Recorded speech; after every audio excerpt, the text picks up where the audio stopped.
The content of this presentation is proprietary and confidential information of the Florida Firefighter Safety and Health Collaborative. It's not intended to be distributed by any party without the written consent of the Health and Safety Collaborative.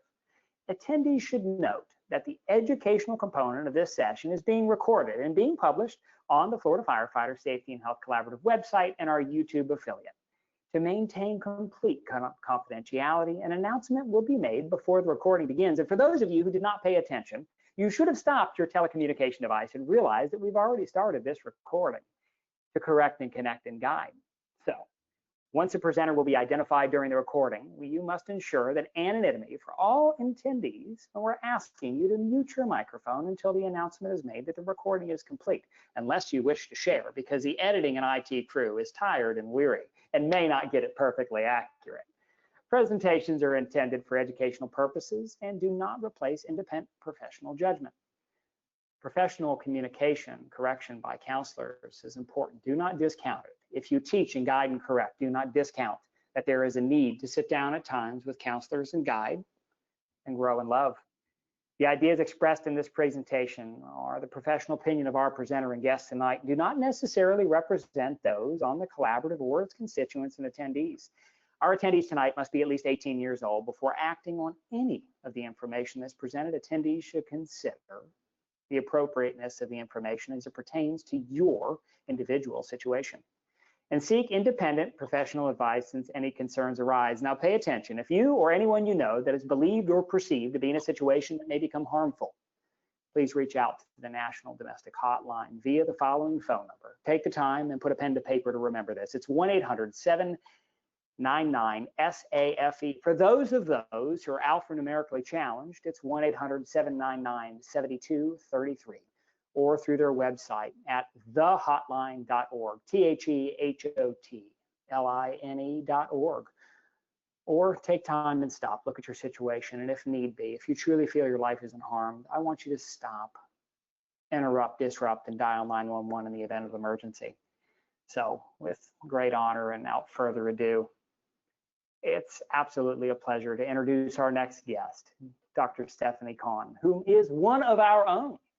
She is a first responder, one of the 52 definable in the state of Florida first responders. She is a law enforcement police officer, as well as a lineage and a daughter and wife of police officers. My goodness, to take the time to share with us and to be not only from inception, one who carries and honors, but one who serves and grows alongside a long lineage, and is a licensed psychologist at her own practice. First responder psychology in Beaverton, Oregon, specializing in first responder stress, trauma, and work identity, coping, and resilience, which is what we're going to discuss this evening, is about resiliency and growth. It's not to rebound and just survive, but about thriving. She is the clinical director of a public safety assistance network, a group culture of competent clinicians who is empowered to provide services to public safety agencies and assisting and vetting clinicians, which is one of the needs here in the Health and Safety Collaborative, is finding culturally competent clinicians to allow us in our time to find the person that allows us the opportunity, not to grieve, but to grow, not to just survive, but thrive. She, along with her group, helps agencies and individuals in needs. She's presented widely to first responders, sharing her wisdom and grace and growth gained from her actual experience of serving behind the badge in difficult times. By her research and her therapy and practice, she's allowed us the opportunity to thrive, and she's going to give each and every one of you that opportunity tonight.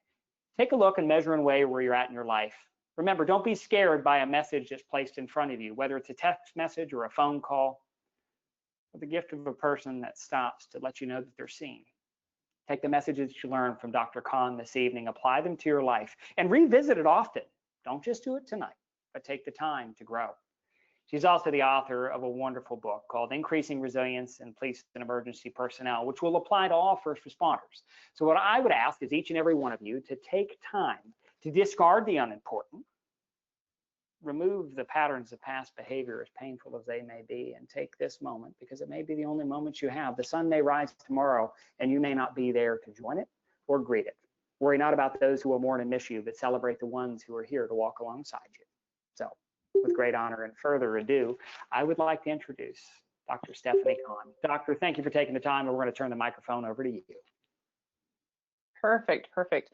And I just want to clarify, I'm no longer a police officer. I left policing to become a psychologist. Don't think I could do both at the same time. Being a psychologist working with first responders is a full-time and then some job, especially these days. As you can imagine, there's a lot going on in the world, and it's calls for a lot of support. And so what I'm going to do here is I'm going to share my screen. Dad was a police officer for almost 40 years and married to an officer, or a retired officer, as well as just having been a dispatcher and a police officer myself. And so my doctoral dissertation was on work identity. So when I talk about work-life balance, I'm in large part talking about identity. I'm about identity processes, because we can't talk about work-life balance without thinking about what our identities actually are, because we don't have behaviors without an identity that underpins said behavior, and that's what motivates us to do what we do. And is the underpinning of those kinds of things. So there we are. When you think about first responder identities, they tend to be the master identities that people have. They're the strongest kind of determinant of people's behavior. So if I see myself as a clinician, when I go to places, I'm going to be having that clinician hat on. I'm going to be listening to other people talking about things. I'm going to be evaluating things based upon that identity as a clinician. When I was a police officer, I would do that.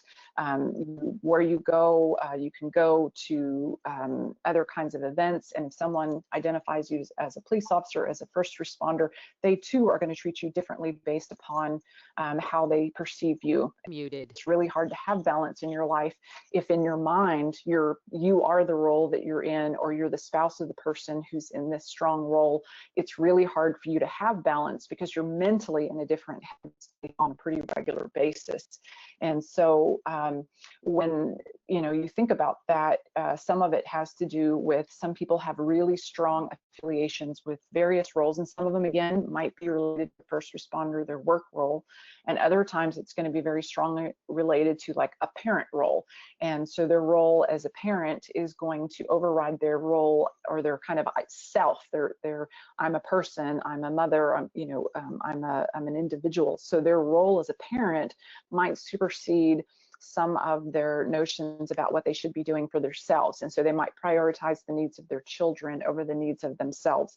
They might prioritize the needs of their children over the needs in their marriage, because again, they may say to themselves that these are the parts that are very most salient to them. And so is everyone able now to see the PowerPoint slide there? Okay.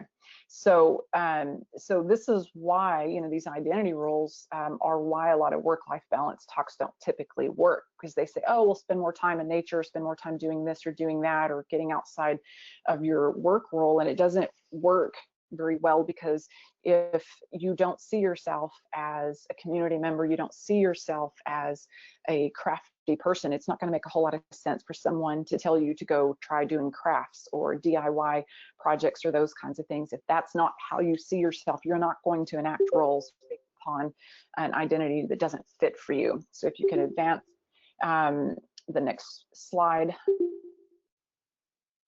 Michelle. So the next slide is that identity role prioritization. So these are my friends' kids.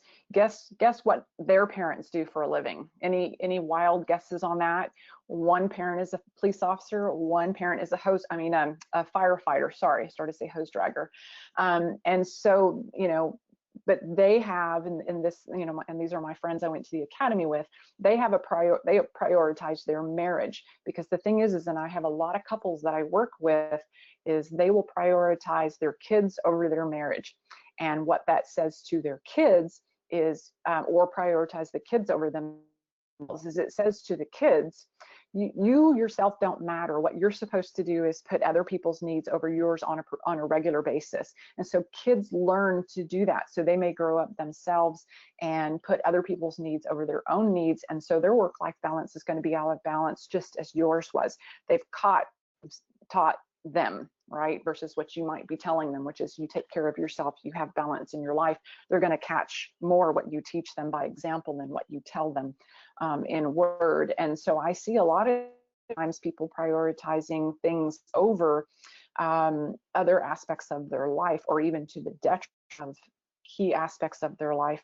And this is very problematic for them. And sometimes the only time it ever gets repaired is when the marriage is suffering, or the health, or the person's health is suffering. Their life is so out of balance over such a long time that it starts to create problems. And so you could advance the slide for me, Michelle.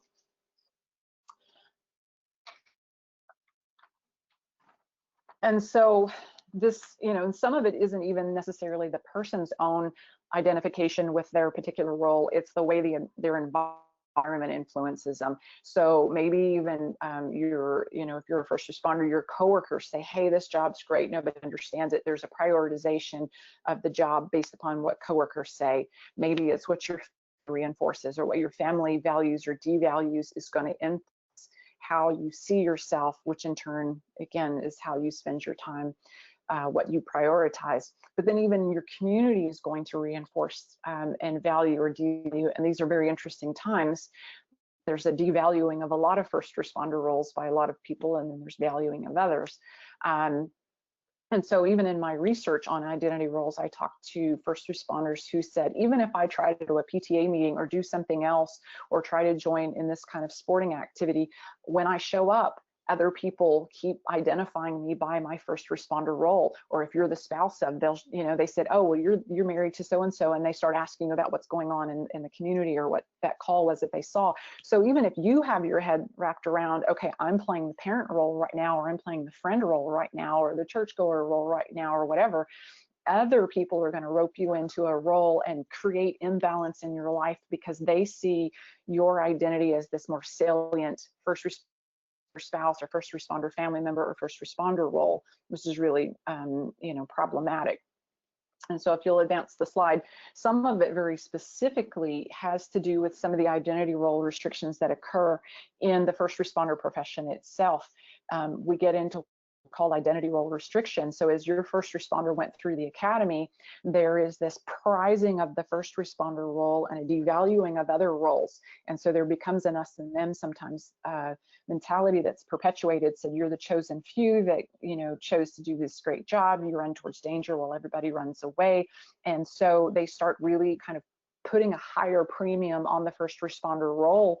And by default, not on purpose, but by default, putting a lower premium on the parental role, or the spouse role, or the roles that the spouses actually play in their lives, because they become second fiddle to this all-encompassing first responder role.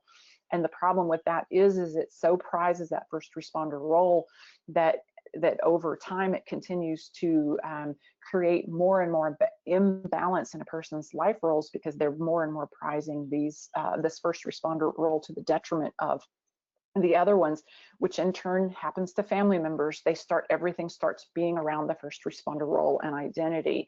And this, for the first responder, restricts their options for problem solving. Even in my own household, my dad would police us. He would oftentimes, would ask me, his only daughter, the last name of the people that I was spending time with, because he was policing me. He wasn't parenting me, and I was keen enough to know what was happening. And so I don't know if this resonates with any of the rest of you, but this is not restricted to police. I know firefighters that play cops, and they police their family as well. And so it's problematic when the first responder leaves their job, because if their role systematically is increasing in value as a first responder, that means it's systematically decreasing in value of all the other things that they are as a person, which means it creates imbalance in their life, and in turn creates imbalance in the life of the people who are around them. And so I'll advance the slide. So the next thing I would say is there are some differences that we're noticing, good and bad, in generational differences in the first responder work. Michelle, if you could advance the slide, please. We have some that are newer in the profession that have a different take on their first responder role, that have a stronger desire to have balance in their life, which means there's more balance in the lives of their family members and significant others. And some of it has to do with their parents were first responders, or their parents worked in jobs where job was the highest priority, and everything else fell second and third fiddle. And so some of the younger folks are living to work rather than working to live. And I've done research, and I remember talking to one officer, and he said out of one side of his mouth how much judgment he had for this younger generation of people that didn't have this commitment to the job, and they were always taking off if they had a hangnail or their family needed this or that. Moments later, out of the other side of his mouth, he's talking about how he wished that he had taken more time off. And I was like, wait, does he not even recognize the difference between what he just said and what he's now saying? And so there's pros and cons to this insofar as that it tends to be more balance in younger people. But then the cons to it is oftentimes they're seen as being more less team oriented, because they are more about having balance in their life and appreciating their other life roles. And so maybe even you as first responder family members, you might notice that there's some of this in your line of work. If you're working outside of the home, that there might be some people in your line of work that want you to be the the hardworking, I'll take the calls after hours, I'll take the message, I'll work from home, that kind of stuff. Whereas there's going to be others that are going to have more of an appreciation and allow you to have more of an appreciation for your life outside of your work. And so, Michelle, if you'll advance the slide, the impact of the work on first responder families is that oftentimes you all are the recipient of the exhausted first responder at the end of their shift. They have an intense job, and sometimes they have nothing left when they get home to you. And in fact, you need them to have the energy to be in their home roles. And so there might be an imbalance in the task of whether it's parenting or keeping the house going, whatever kind of business there is to keep things functioning in the home, on the home front. So there can be an imbalance in your life because of an imbalance in theirs, where one person is over functioning in the home because the other one's under functioning in the home because of the demands of their work. And some of it's emotional labor and some of it's hours of work. You're also oftentimes affected by the changes in the communication style, or by, secondarily, if they talk about trauma or talk about their calls, or you see things on the news as we do lately. And then many times you're the recipient of some of, and especially lately, the public or media scrutiny of the work that they do. And so it creates an imbalance in you, and as well as additional problems. So advance the slide. The behavioral changes that you might also notice in your first responder is that they might be spending more time at work than at home. Again, kind of imbalancing things for you because you're having to do more work to keep the family or the home life afloat. You might notice that they, or even you, if a life is out of balance, you have fewer interests than what you've had before. And Evan Gilmartin talks about it in Emotional Survival for Law Enforcement, this used to syndrome. I used to do this, I used to do that. Even today I had a counseling appointment where the person said, I don't know what I'm even interested in anymore, because they used to do things and now they don't, because it's again a symptom of the life out of balance. And so sometimes the first responder will become disengaged. They won't commit to making any kind of plans or deciding on parenting issues or other kinds of things, because they have what is sometimes referred to as decision fatigue. They make decision after decision after decision in their work. And so they're just like, I'm spent. And so that's what you end up with, is you're imbalanced because you may be taking on more responsibilities at home. And you may be more responsible for carrying communications because they're, again, they might be fatigued and not wanting to say too much or have an opinion about certain matters in their home life because of fatigue. And so if you'll advance the slide, there may also be some perspective changes. And I actually, every time I show this slide when I train people in person, they all start laughing because they're like, oh yeah, no, if my significant other tells me about a problem at their work or a problem in their family or a problem with things at home, they're mentally thinking, if not saying, oh, that's not a problem, I'll tell you what a problem is. And so it really creates rifts because the threshold for what is a problem shifts. So if you'll advance the slide. So what my action plan is for work-life balance follows around these three things. You check in, you choose, and you communicate. And I'm going to go through this at lightning speed because we started 20 minutes late and I have an appointment in 20 minutes. So I don't want to rob you of this. So I'm going to speak like an auctioneer. So if you'll advance. Check in. Awareness precedes change. If you are not aware of what identity role you're playing, you're not aware of what your partner is playing, then it's going to be really hard for you to make any kind of changes or choices or communication. So you have to be a mirror to each other. You can't be complicit with someone's life being out of balance. You actually have to care enough to hurt their feelings and let them know that their life is out of balance in some way, or allow them to let you know that. Advance the slide. So one of the things I recommend to people, and I have this on my website so you can always download it, is a questionnaire where I challenge people to develop multiple identity to avoid disorder. So really paying attention to all the life roles that they played, you know, again, partner, friend, community member, these kinds of things. But then not just to do that one and done, but you ask yourself these questions annually. You pull out this document every year and you look, because, you know, again, if you're not aware that your life is systematically, incrementally coming out of balance, you won't know to choose to make some other kind of change and to communicate that change. So you have to chart your priorities and you have to make sure you're living consistently with them, because if you say you have priorities and you don't live by them, you might as well not say you have set priorities. It doesn't make any difference. So if you advance the slide, one of the recommendations that I make to people to help them create awareness is Stephen Covey's work, 7 Habits of Highly Effective People. It's in the business section, but it's really about the business of living life right in my mind. You pay attention, how am I spending my time? Look at your average week. How much time are you spending? And each of these 4 quadrants is broken up into urgent and or important. And so what's important? Quadrant 1, what's important and what's urgent? These are the things that you're putting out fires, like you're handling problems, health issues, things that are so important that you deal with them, and also urgent. We tend to neglect quadrant 2, which is the thing that we really need to spend more time in for a life well lived. And these are things like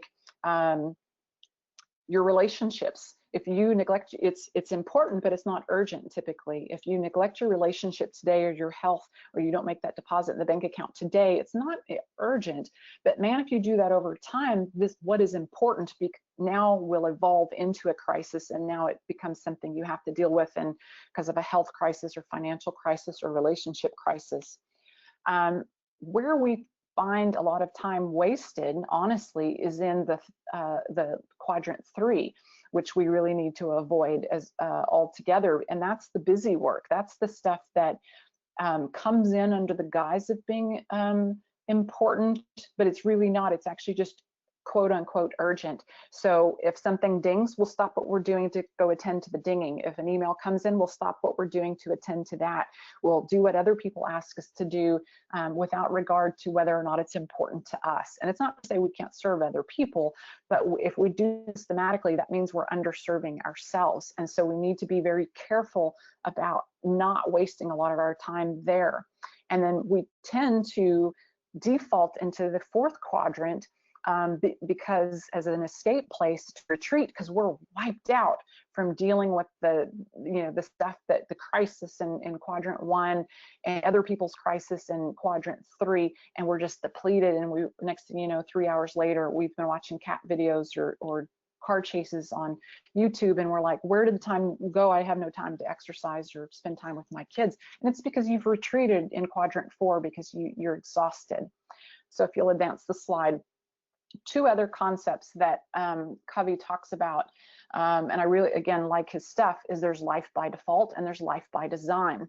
Now, maybe you think this would be a desirable life by default. You're like, well, she looks at least like she's enjoying herself.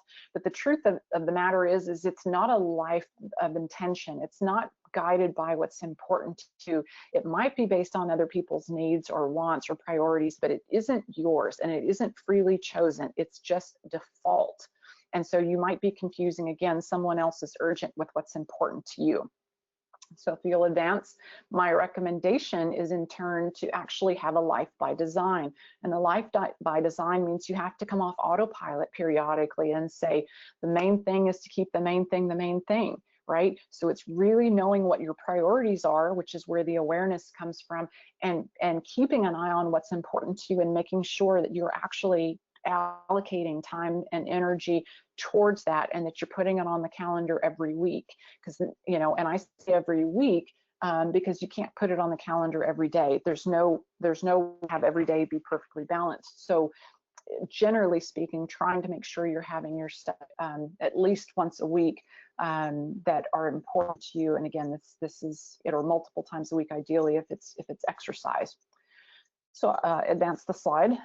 So having a life by design calls for intentionality. And so oftentimes I will recommend to people, look down at your shoes. If you look down and these are your feet, you're at home. Your head should be where your feet are. That's the intentionality. If you look down and you're wearing a work shirt, you're at work. Let your head be where your clothes or your shoes indicate you are. There's a pretty good cue for that.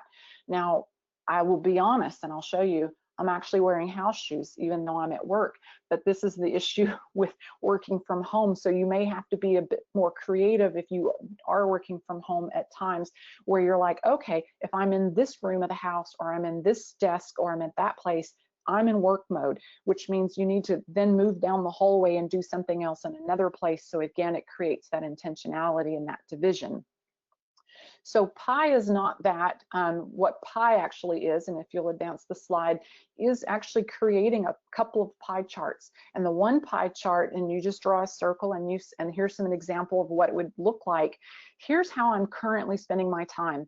What percentage of time is spent with family, with friends, on my health, on my work, on my faith, on personal matters, whatever. These are, you know, just example categories, but you would ask yourself, what would it look like for me if I really took a measure of where I'm at right now? And then you draw another circle and you ask yourself, where would I want to be? What would be my actual life by design? And then you look at the difference between where you're at, where you'd like to be, and ask yourself, what's the first thing I can do and to try to close the gap between where I am and where I'd like to be.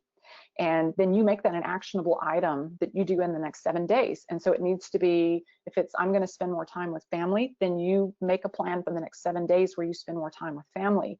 But if you look at this, and some people have said, well, this is like a plate and I have too much stuff on my plate, then you sometimes have to be creative and mix your peas with your carrots on your plate. Sometimes your exercise is done with family, you know, and so you know, and your dog walking, you know, doing that kind of stuff. So be creative and invite others to be creative with you to try to create the kind of life that you want. So again, this is in part an exercise of checking in, but it's also an exercise of planning or choosing, which is the next slide. So choosing is really about choosing to maintain your own life, choosing to live a life by design.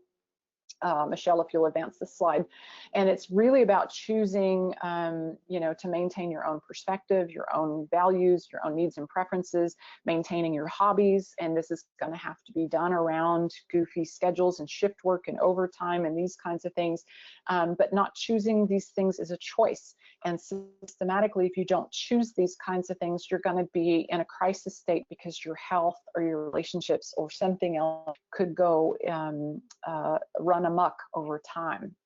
And so if you'll advance the slide, some of the specific tips for choosing and creating these kinds of changes is role transitions, which is one part checking in with where you're at and one part choosing where you'd like to be. So if you're driving from work to home, you might have to pick a halfway point between work and home and say, okay, I can think about work from the time I'm at work to this halfway point, but once I get to this halfway point, this mile marker, from that point forward, my head really needs to start being with who's at my house right now, what kind of day have they had, what am I looking forward to, what are we going to be doing, these kinds of things. And so it's really that mental shift and making sure you're aware of where your head is. Again, if you're working from home right now, it might be once I walk out of that office door and I walk down the hall, I need to remember I'm now not in that workspace anymore. My head needs to be here.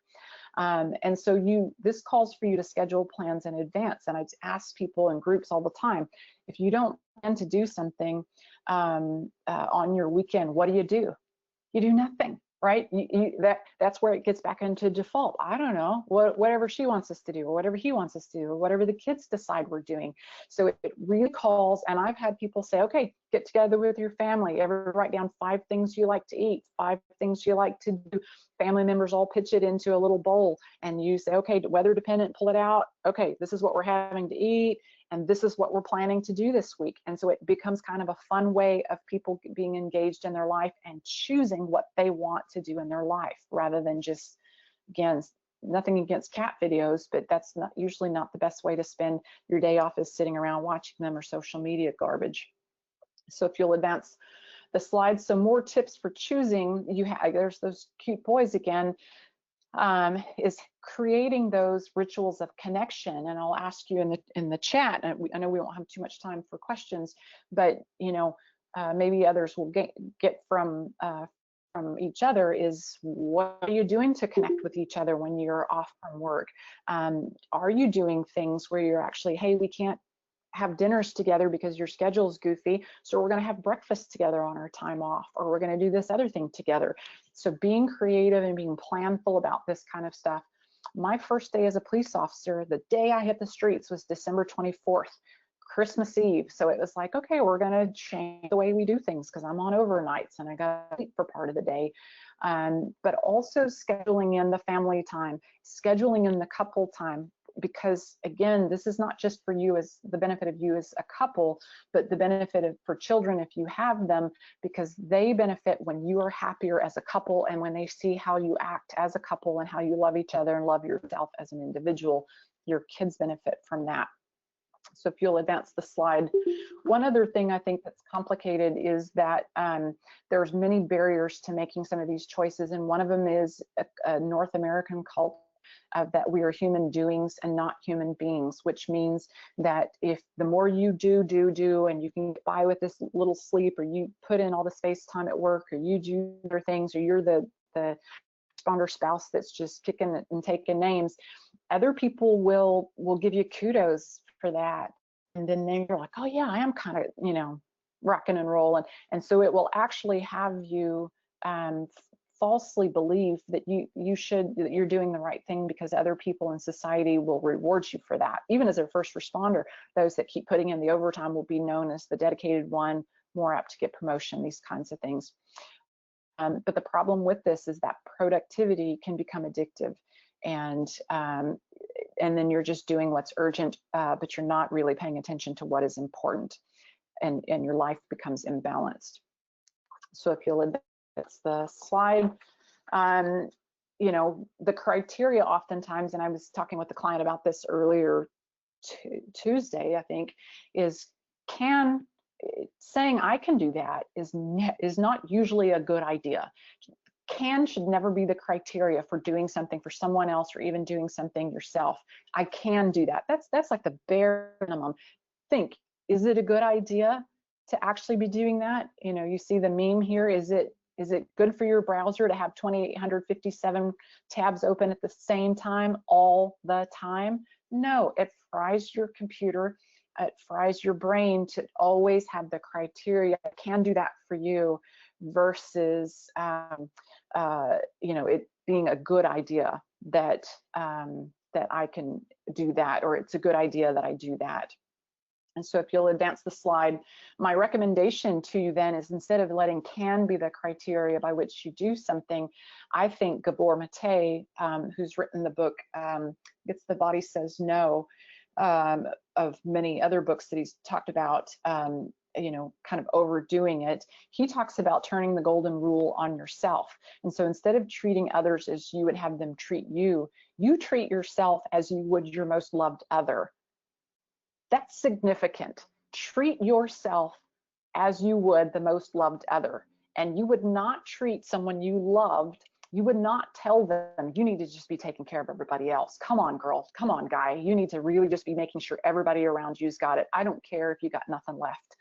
And so I think it's important that you prioritize your health, your schedule, and maintain your balance to the degree that it's possible, because again, it's not just you that you're influencing there, but other people who see you.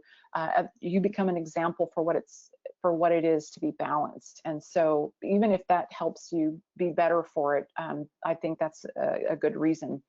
So if you'll advance the slide, I think it's important that you don't go it alone. You know, if you're finding your life is out of balance, or your first responder person's life is out of balance, seek support, talk to other people, share ideas. Again, share it on the chat here. What's your secret sauce? How are you managing balance in your life and shift work and these kinds of things? Seek support from the department. It's very heavily being requested to do a lot of family peer support these days for some of the things that are going on. And I'm thrilled because I just hired a firefighter to work in my agency, or in my organization that specializes in families. And we're going to be spending the next few weeks helping family members. And so through an agency directive, but also seeking support and trying to support the children, listening to them, talking with them about, you know, because they suffer as well when your life is out of balance, or when they feel their own lives are out of balance because they're scheduling too much. So the last category that I'll speak of, and I'll again at an auctioneer speed, is communicate. So it's checking in, it is choosing, and it is communicating what it is that you are choosing. And so Michelle, if you could advance the slide, I would ask that it's important that you communicate to others the choices that you're making and what your needs are, because they cannot anticipate these things. It's an absolute myth that if they love you, they'll know what you're thinking, or know what you want, or know what you need, or you know, what your plans are, those kinds of things. It's your job to teach other people how to treat you, and part of that is being open about your communications. So if you'll advance that, I'll get into some more particulars on what that means. It means saying no more often to other people, you know, really. And I was so proud of a client of mine earlier today who said, you know, when my person asked me to do something, I actually was really happy because I said, no, I just don't think I can do that. And it actually kept me feeling this added stress because I was actually really being honest with, you know, they didn't love it. It's not that other people love being told no, but at least it removes the tension because you're being honest, and you're being honest with your limitations as a person, which is important. Communicate your plans to your loved one. I'm going to the gym. I'm going to have some downtime. I tell my husband, I need some time to read. I'm going to be sitting out on the patio reading. I'm not taking away from him to go do that for myself. In fact, I'm better for having come back because I'm restored in that way. So I communicate that. Sometimes people will loop you into and try to talk to you about the work life or other things that are going on in the world, and you may just have to politely say, hey, I'm trying to be, you know, mom here, or dad here, or those kinds of things.